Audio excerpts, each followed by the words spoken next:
Hello friends, welcome to Testing Talks Latest. Today I am going to explain my interview experience with Oracle. Subscribe my channel for the latest interview questions and tutorials.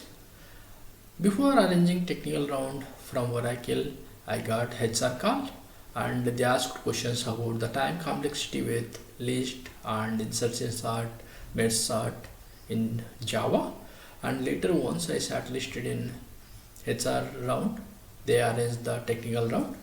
In technical round, they ask different questions. First question as part of the interview is, please introduce about yourself and tell about the roles and responsibilities in previous project. This is the common question in most of the interviews, and we can explain about our experience and roles and responsibilities for this question. And next question is, what is the interface in Java? An interface in Java is a blueprint of the class which defines what class must do. Interface will be used to define abstraction and multiple inheritance. Interface contains abstract methods. From Java 8, we can have default and static methods as part of the interface, and methods in the interface are public and abstract by default. Variables in an interface are public, static, final by default. Interface definition is such as like this. It will have keyword interface and the name of the interface, and it will have the different methods such as abstract. So whenever we see here, I have defined for animal interface sound as a abstract method, and when I am implementing dog class with animal interface, I have to implement the sound method and I have to write steps for that. So I have printed here with void as a return type. So this is how we can implement the interface. We'll use interfaces to achieve abstraction and multiple inheritance, since in Java class can be only possible for single inheritance. Next question in the interview is, give me an example of the interface in automation using Selenium. In Selenium, we can use interface as to define multi-browser functionality. Whenever I am passing the browser name, I can implement driver related to it. For example, if I pass Chrome as a text to the method, I can execute the Chrome driver, or if I pass Firefox as the text, I can execute the Firefox driver. Such like implementation can be done with the interface. For that, I have created the browser driver interface with WebDriver getDriver method. So this getDriver is returning WebDriver as part of the implementation. So, and later I have implemented different classes, Chrome browser, Firefox browser, and implements this browser driver interface and implemented the Chrome driver for Chrome browser class. And in the same way for Firefox browser, I have implemented the Firefox driver and using browser driver interface. So in the same way I did for Edge driver, and later I have created a class browser factory, and in this browser factory class, to get browser I am passing the browser name. Based on the browser name, if it is Chrome, it will implement Chrome browser class, which is returning the Chrome driver. In the case the text is passing Firefox, I am calling the class Firefox browser. Such like it will return deleted driver for the browser, and we are defining browser as browser driver class and returning it from here, which is the driver. So this way we can implement cross-browser functionality in any test. So as defined for this driver, WebDriver, I am running the method setup and I am calling the get browser by passing the name of the browser. If I pass Chrome, it will return the Chrome driver for our WebDriver for instantiation. Then I can use that for execution. So as part of the setup, which is common for different classes, I am running the driver relevant to it and running using test for different methods and running the test cases as part of the class for execution. So this is how interface can be implemented for cross-browser testing. And next question I got asked was, what is the difference between class and interface in Java? Class can be used for single inheritance and interface can be used for multiple inheritance, and class can have abstract and concrete methods, and concrete methods in the sense implemented methods, and interface can have abstract methods. From Java 8 it will allow abstract and non-abstract methods. Class can have static final variables, can have instantiation, but variables cannot, interface cannot be instantiated and abstract too. So class supports single inheritance and interface supports multiple inheritance.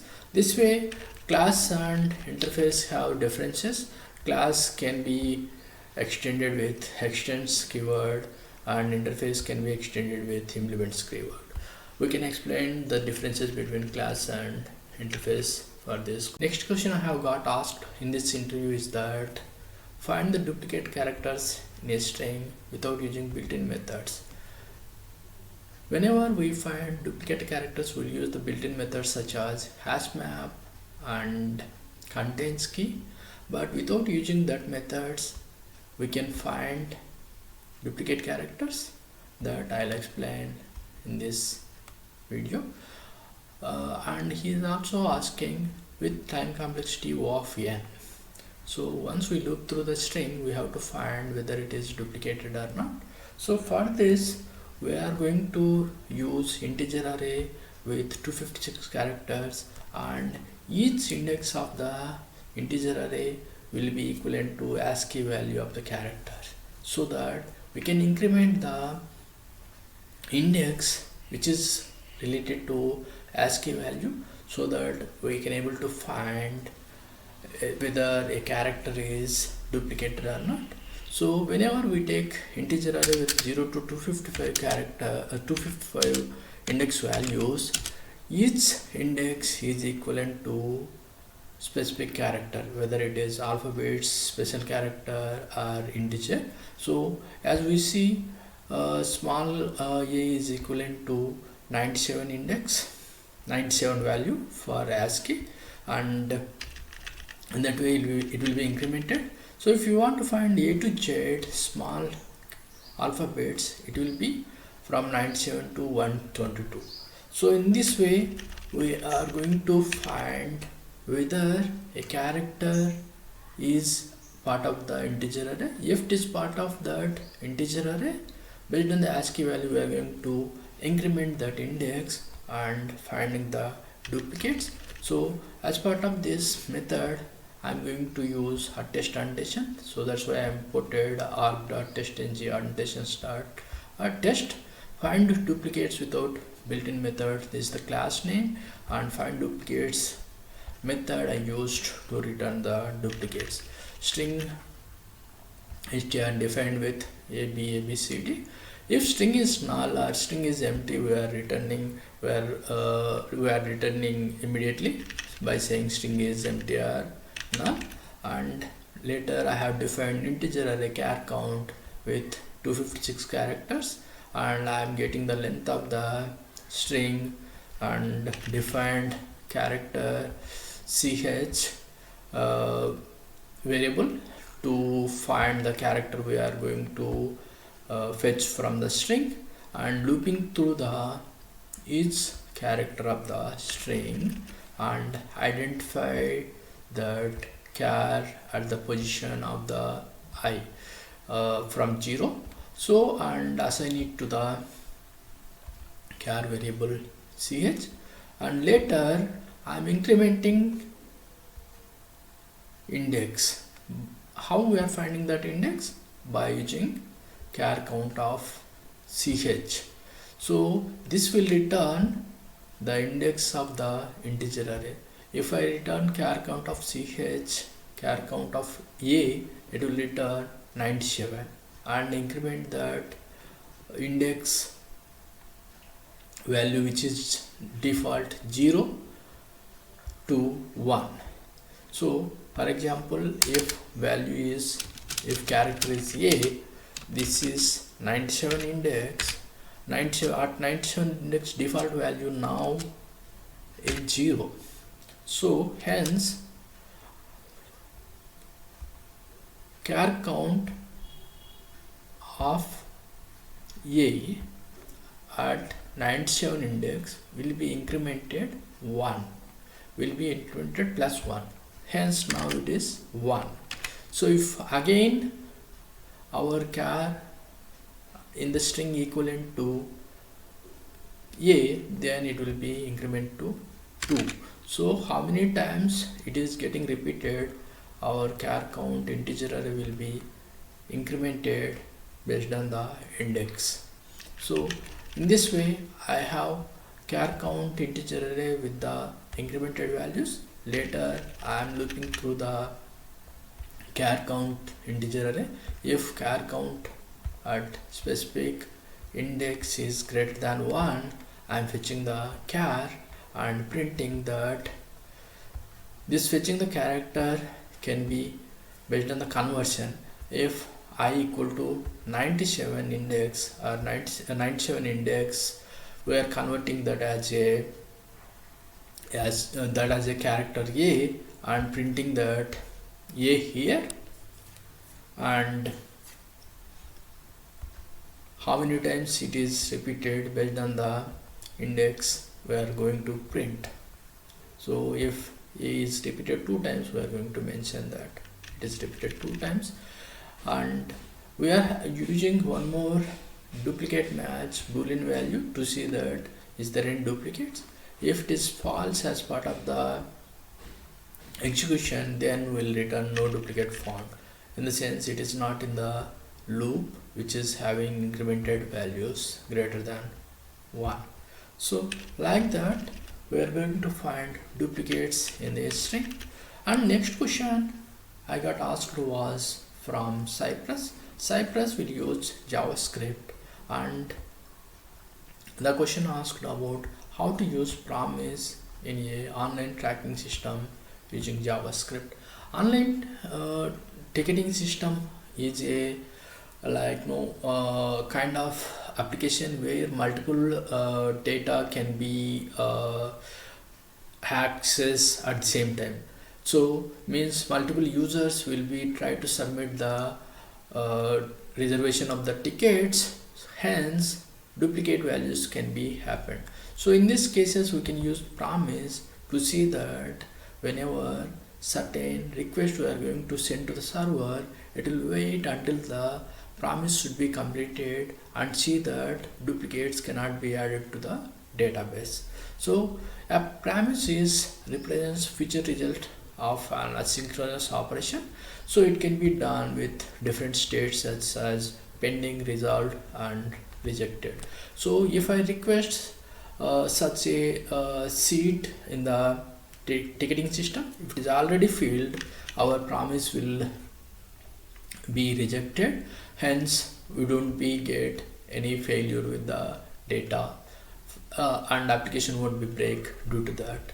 So online ticketing system require asynchronous operations for processing payment, processing the tickets, checking the availability, confirm the booking. So for multiple purpose in a tracking system, we are going to use promises. So promises will be helpful to see the if any data is already exist, and until the data is not existed, it will be resolve the promise. If data is existed, it will be reject the promise. So for example, check availability for the seats. We can use this function and pass the seats and using promise, if seats count greater than 0, we can say seats are available, and else we'll reject that no seats are available. So it will check that any seats are already reserved using promise and returning that whether our promise is successful or not. So we can use this promise for database access or another relevant functionality. So next question I got asked was how to handle multiple domains in Cypress. Handling multiple domains in Cypress is quite difficult. So before 9.6 version of the Cypress, there was not much possibilities with handling multiple domains, and after 9.6 they have implemented the CY.origin for implementing the multi domain functionality, so that we can run our test scripts on different domains easily. So I have mentioned different ways to use multi-domain functionality using Cypress. We can use like Chrome Web Security false, making sure Chrome Web Security false, we can able to do the multi-domain functionality in Cypress by specifying the base URL in cypress config.js file and specifying the Chrome Web Security as false. We can implement multi-domain function. Second way is CY.origin command, and this will be available after 9.6 version of the Cypress. So with this CY.origin, we can implement multi-domain functionality as part of the test itself. Once we use CY.widget, using CY.origin, we can specify different domain and we can write the script for that. And third method is splitting the test. This is quite complex to implement in the framework. So by using the different CY widget and different tests, we can able to handle instead of the base URL, but this is quite complex in automation frameworks. So this is how we can implement multi-domain functionality with Cypress. So this is how my interview was ended in Oracle. Subscribe my channel for the latest interview questions and tutorials. Thanks for your support.